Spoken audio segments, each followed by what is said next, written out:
Batul, is it going on live?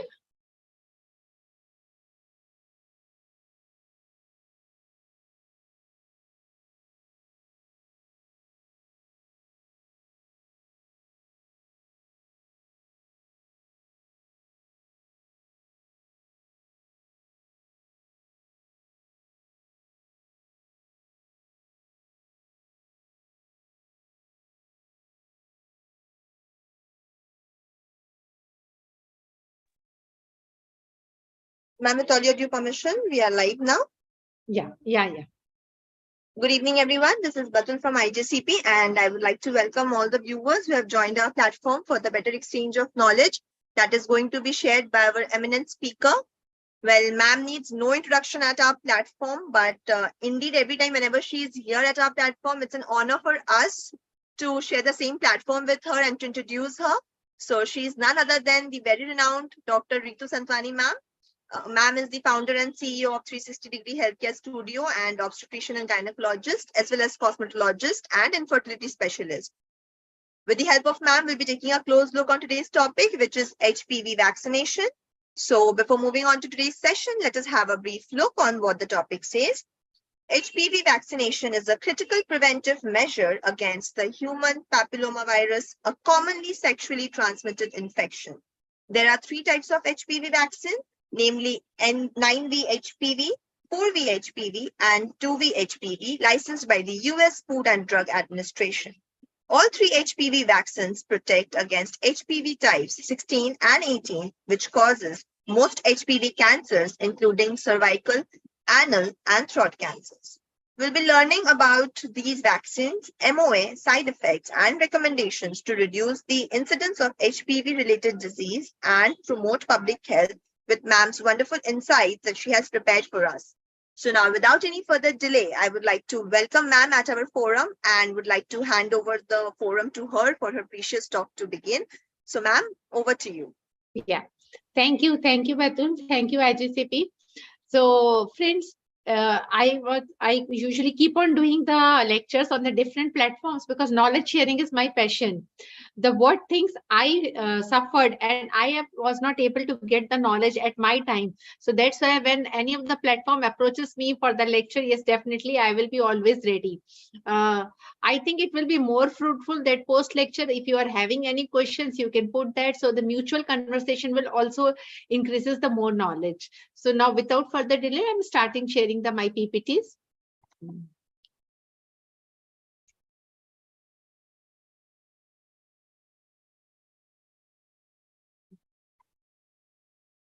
Making it full screen. Yeah, only. No, it is not going. Yes.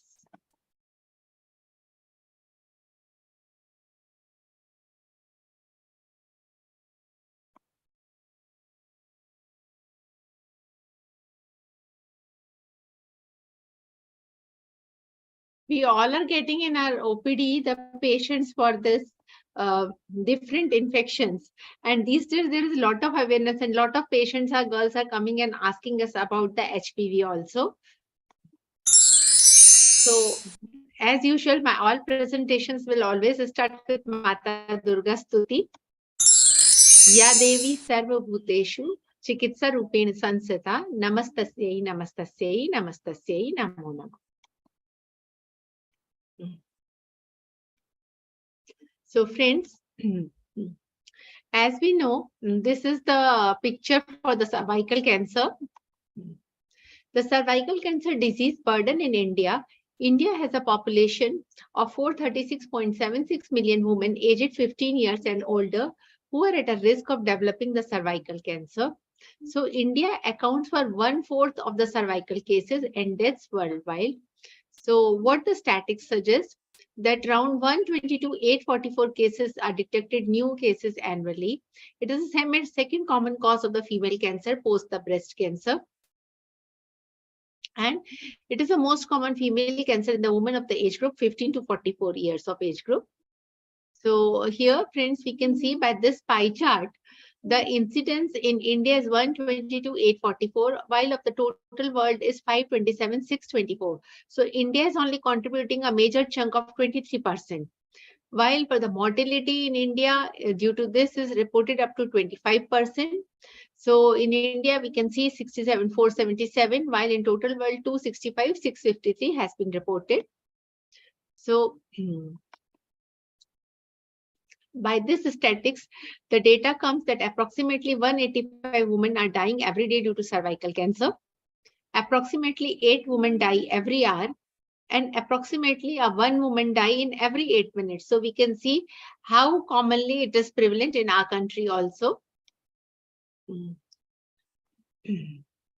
So, but the unfortunate fact is that the cervical cancer is almost, the cancer cervix is almost 100% preventable, but it is yet not prevented in our country. Screening in India is not even the tip of the iceberg. What the incidences have suggested is only up to 2.8%.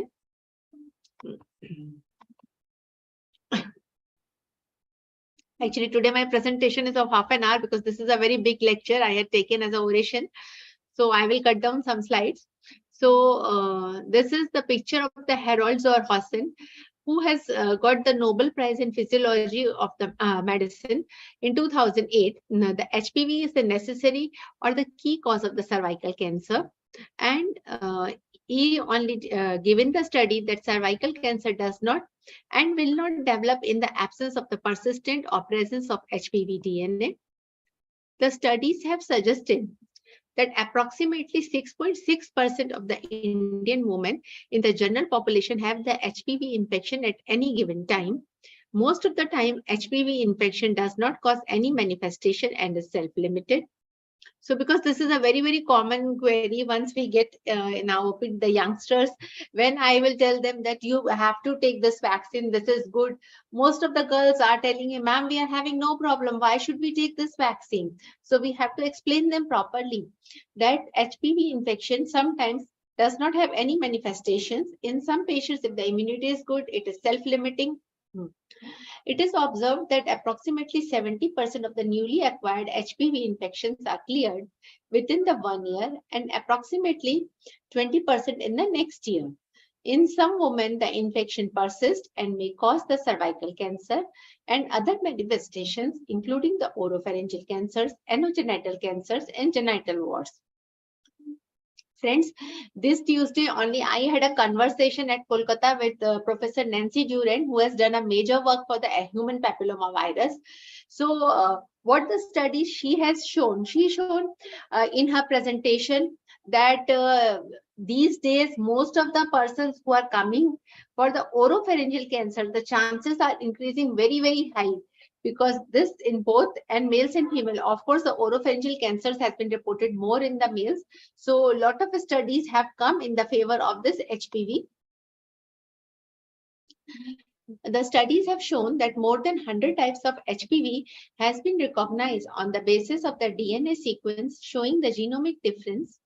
Infection with HPV type 6 and 11 cause the laryngeal papilloma and genital warts, and HPV 16, 18, 31, 33, 39, 45, 51, 52, 56, 58, 59, 68, 73, and 82 are considered to be the carcinogenic.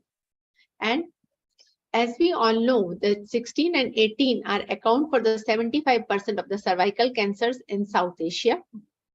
In India, approximately 80% of the cervical cancer.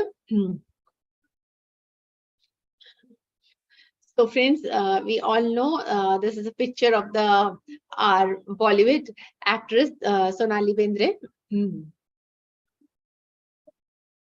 So what the studies have shown that approximately 80% of the women will be infected by HPV in their lifetime, and about 7% of the women will have an abnormal Pap test. Studies have shown, as we have just discussed, the 16 and 18 are the commonest cause for the causing the cancer, and HPV is a necessary cause for the cervical cancer, now 99.7%, while 6 and 11 are responsible for the anogenital warts. And besides this, 16 and 18 are also causes 75% of cervical cancer, and 50% of the vaginal and vulval cancer has also been reported.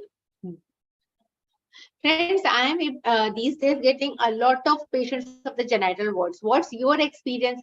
Are you getting the patients of the genital warts? And if yes, please do write in the comment box and how you are treating that. What's the mode of the treatment you are using? So please let's discuss post that. HPV infection is a necessary cause of the cervical cancer and is linked to the several other anogenital diseases. So we can see, friends, here one by one.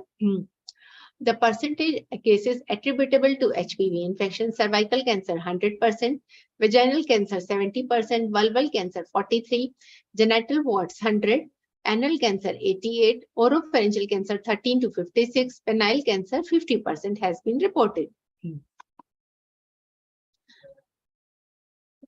So why it is the high risk females for cancer cervix?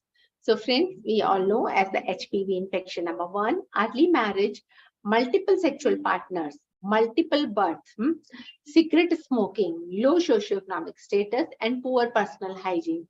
These days, what the patients we are getting are having a very bad infection on the cervix.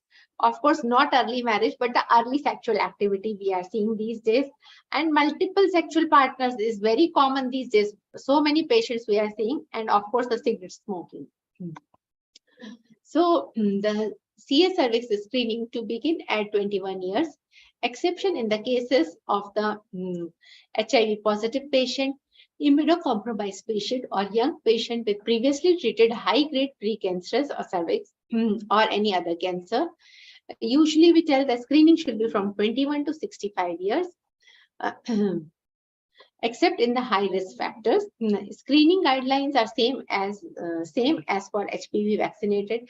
See, here I want to emphasize the point, because sometimes what happened, once we give the patient the vaccinate for this HPV patient, usually come and say, madam, we are already vaccinated now, what's the need for doing this pap smear and HPV testing? No, friends, still we have to explain the patient, still the vaccine that is now what we are using is the Gardasil Nano. Of course, the price is the major bar factor, costing around 11,000, and it is covering the 9 strains of the viruses, and but more than 200 types of the oncogenic viruses of HPV has been reported.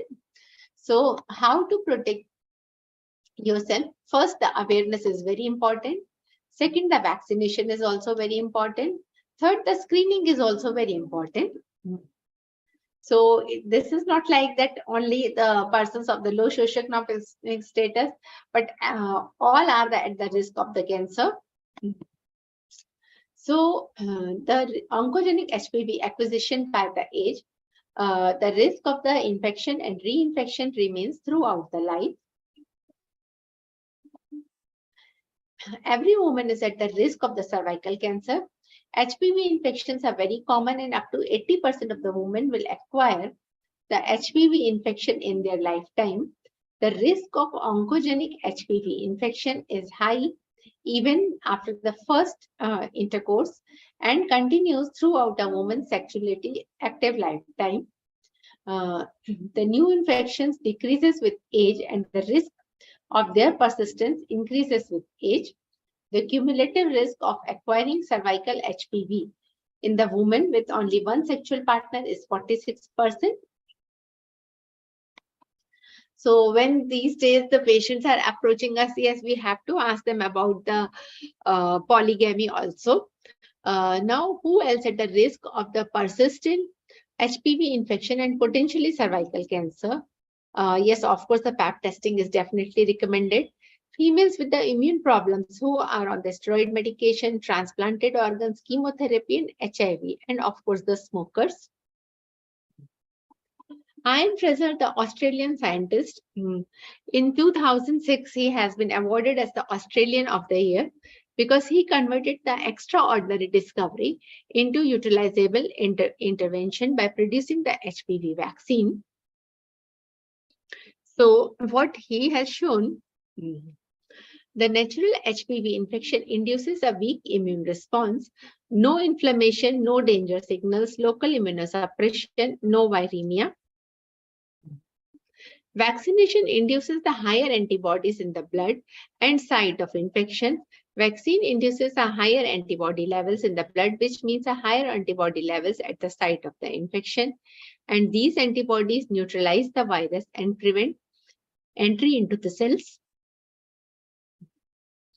So, as I have shown in the slide, the vaccine has been first introduced in 2006. HPV 16 and 18 causes 70% of the cervical cancers. It is given that it's the stronger and prolonged protection than the natural infection. So the two FDA approved vaccines are available in India, the Cervarix and Gardasil 4 and Gardasil 9. These days, actually, the Cervarix is not getting the regularly. So Gardasil 4 and 9, what we are using. 4 is costing around 4,000 and 9 is costing around 11,000. The price is the major bar. So the vaccine, this is which is covering, is the quadrivalent. Bivalent is which is covering 16 and 18. The quadrivalent, which is covering the 16, 18, 6 and 11, and I'm coming to the nanovalent also. So the 6 and 11 are the usual causes of the genital warts. So now what's the difference has been reported with this quadrivalent and bivalent? Later on, I will show for this nanovalent also. So yes, of course, the age group is 9 to 45 years of age group has been recommended. Yes, they has been recommended, of course, in the quadrivalent and nanovalent, they give you protection, give the protection not only from the cervical cancer, but from the vulval cancer, from the vaginal cancer, and from the genital warts too. While the bivalent vaccine is giving you the protection only from the cervical cancer. These are the few points which we have to emphasize while we are counseling the patient. So now coming, you can see here, friends, the Gardasil 9, as we have this, all three showing bivalent, quadrivalent, and nanovalent. Gardasil 9 is also approved by the FDA in 2014. So Cervarix is only, means 2 strain wala is only for the females, while 4 and 9 we can give to both males and females. So again, I'm coming to the strains. Gardasil 4, a quadrivalent vaccine is for 6, 11, 16, and 18, while 9 is for 6, 11, 16, 18, 31, 33, 45, 52, 58. So I am sharing my in my OPD what the patients are coming. These days I'm seeing a lot of patients are coming with HPV 58 positive. Then in that case, of course, we are advising for this Gardasil 9, but some are taking, some are not taking. So now what the schedule has been recommended, the females who are less than 15 years at the time of the dose, only the 2 doses has been recommended, 0 and 6.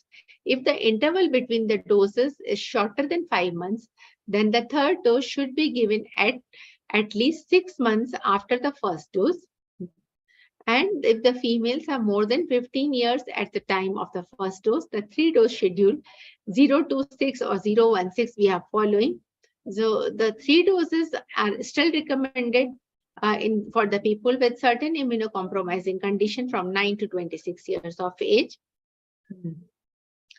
So this injection to be given intramuscularly over the period of the 6 months. Of course, it has been recommended to be given on the thigh, on the upper part, not on the gluteal region. So most effectively when it is given when the person is before is actually active. So as we have just shown, the 2 doses from 9 to 14 years. And the minimum interval between the 2 doses is recommended is approximately 6 months. And for the 3 doses, what the protocol we usually following, the 0, the 2, and 6, 0 to 6 months. And it has been approved for the males also. Age group is same from 9 to 26, but we are giving these days also 9 to 45 years of age group. So 100% of the protection lasts for 8 to 9 years. So it is FDA approved. No such serious side effects has been reported.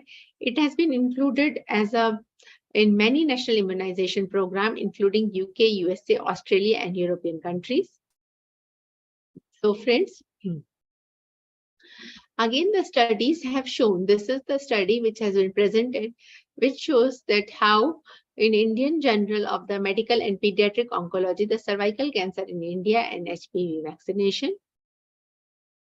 Now the questions are coming. I will take the questions what everybody is having in their mind.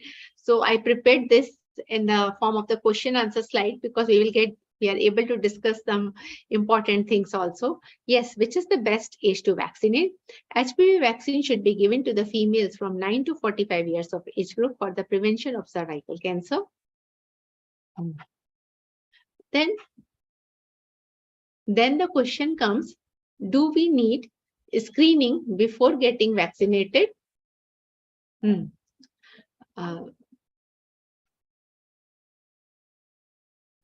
Just a second.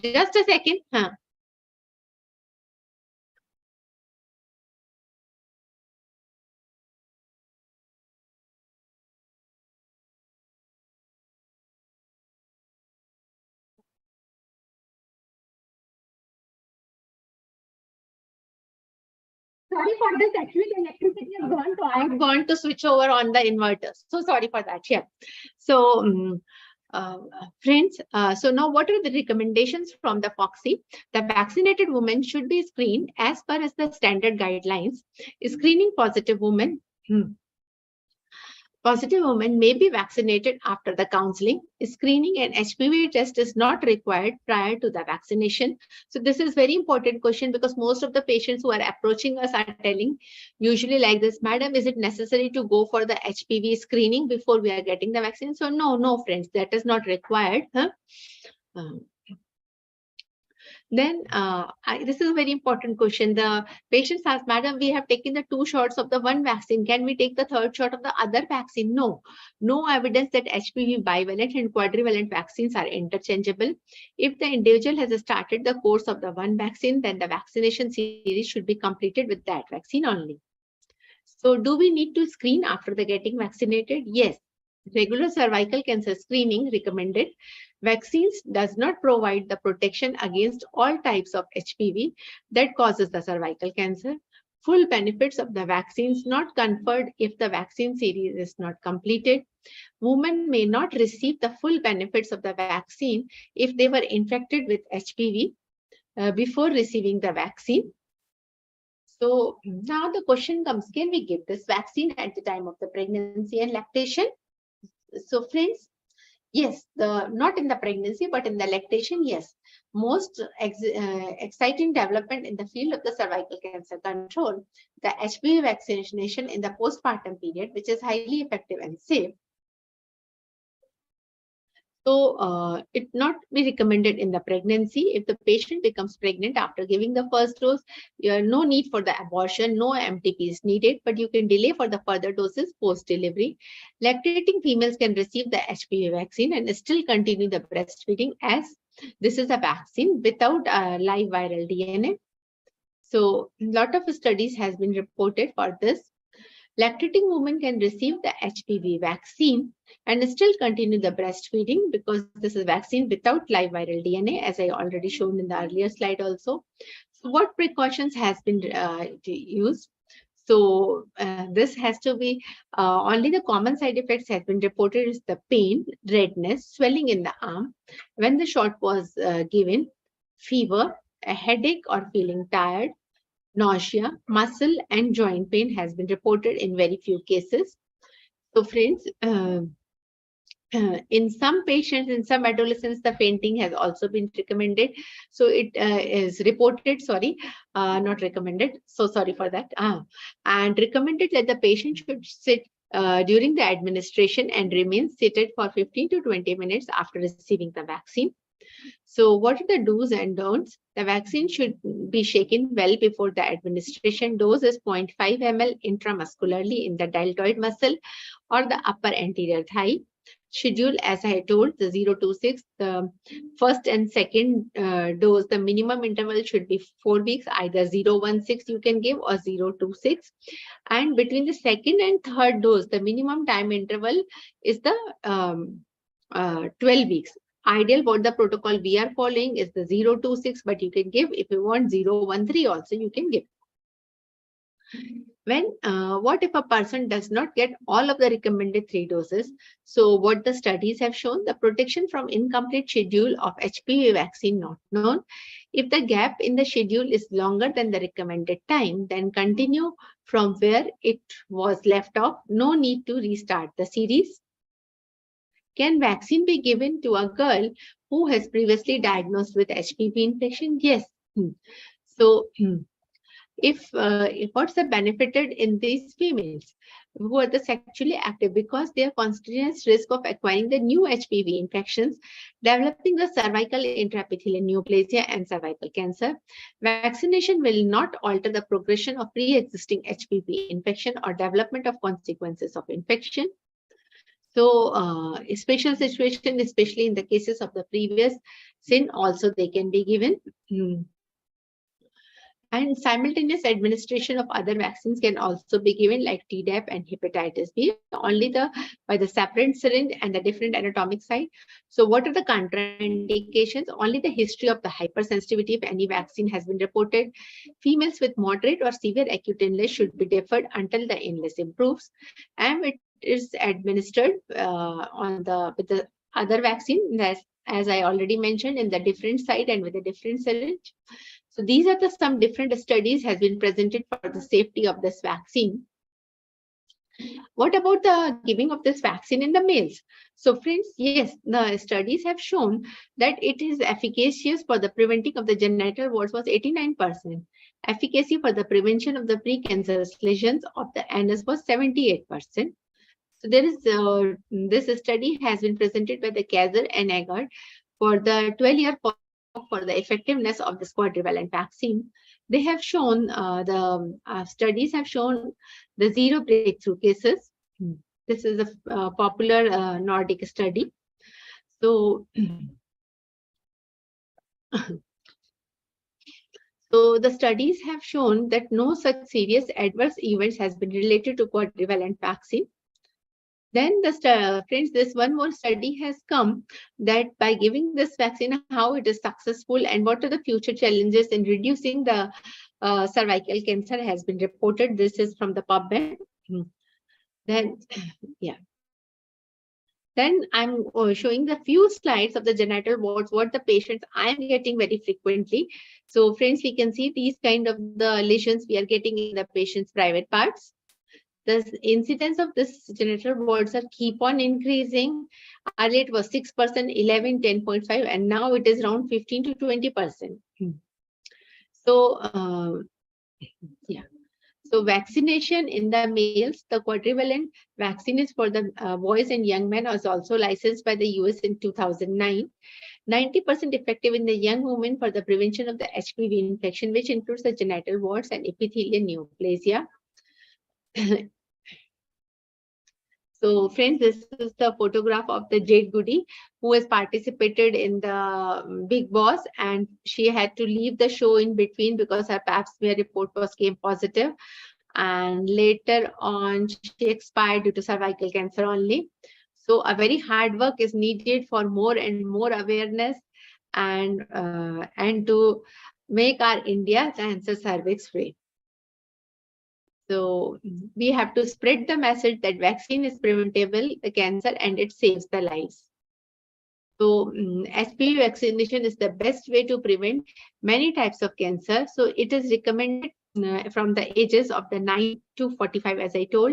It is helpful in reducing the HPV disease. This is from the CDC guidelines.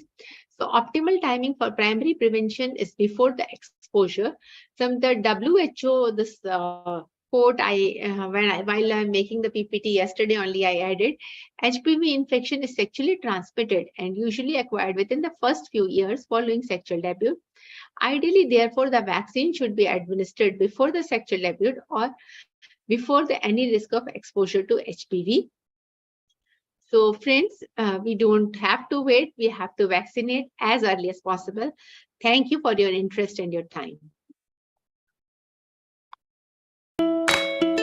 Just stop sharing. If any questions, Batul, you can take, please.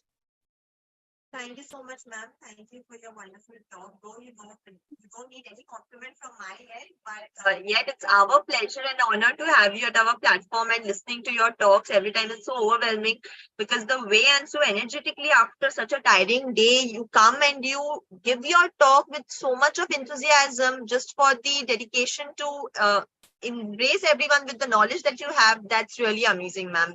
Hats off to your spirit. Thank you, Thank you dear. so much, ma'am. Thank you, dear. Because the problems what I faced when I passed out, because that time the internet was not so popular. Internet is social media is not so active. These days we can utilize the social media for the knowledge sharing, especially at the Corona time period. We got the friend all across the geography. So knowledge sharing is my passion. I also learned while I am making the PPT. As I told you, some things every time I also learn. Anyhow, thank you, dear, so much for such a lovely compliments. Thank you so much, ma'am, for understanding that crisis, because you have been through that crisis, understanding it, and then coming forward to just clear those crises and to help others. It in itself is a very big thing, ma'am. So thank you so much for understanding that.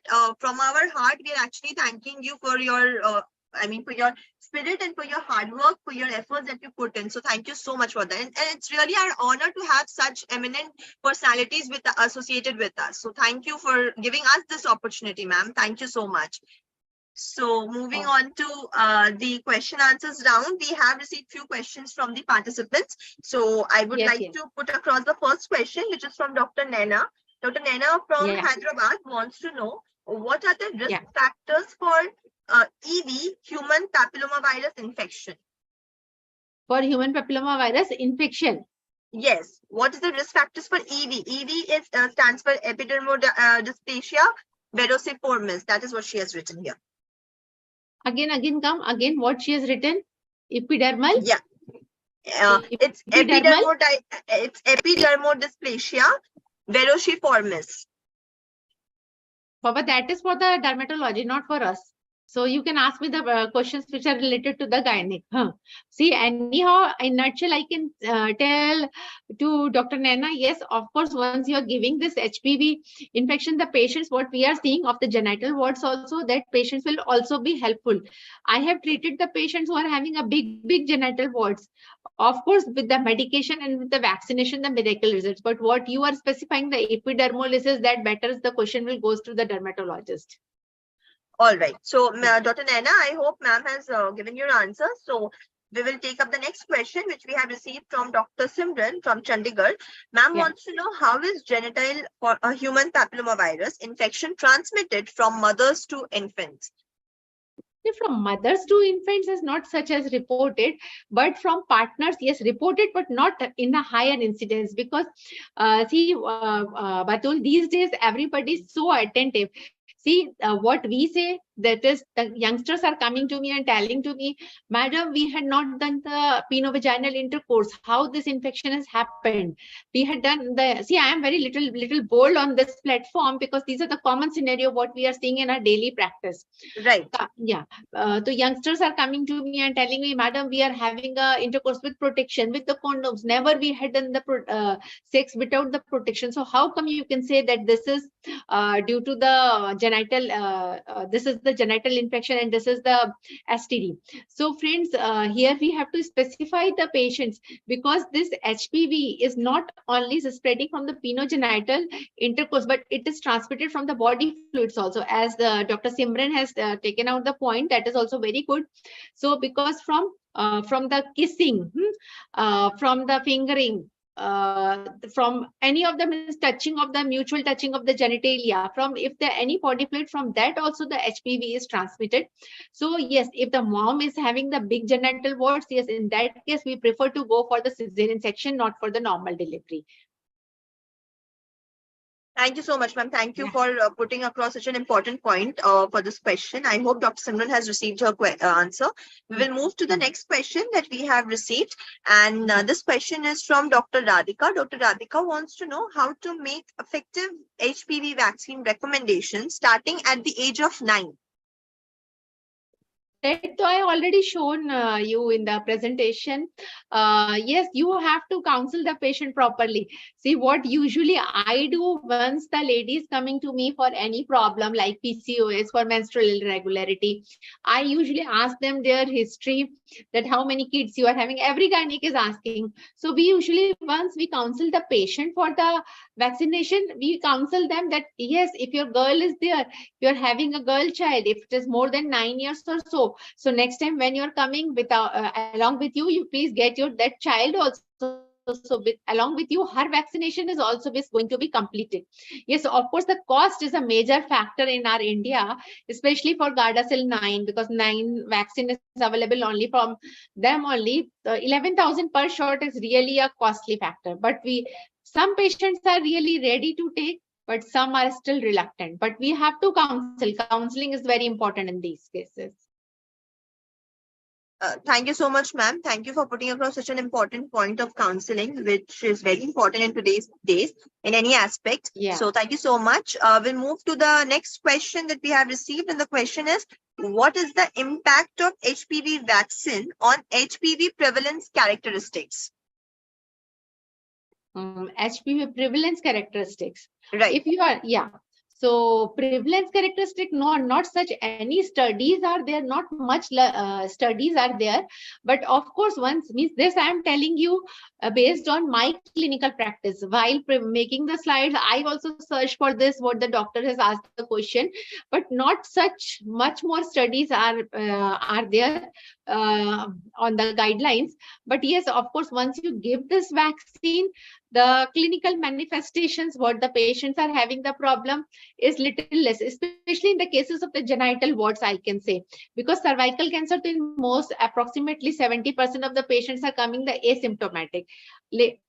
Only in the later stages, when the cancer is in the advanced stage, then only the patient is coming with the complaints of bleeding post intercourse, loss of appetite, backache, and this kind of the means what this kind of the problems which we usually see in the lower socioeconomic status, not in the higher. Yes, of course, in the government hospitals we are seeing these kind of presentation a lot. Yeah.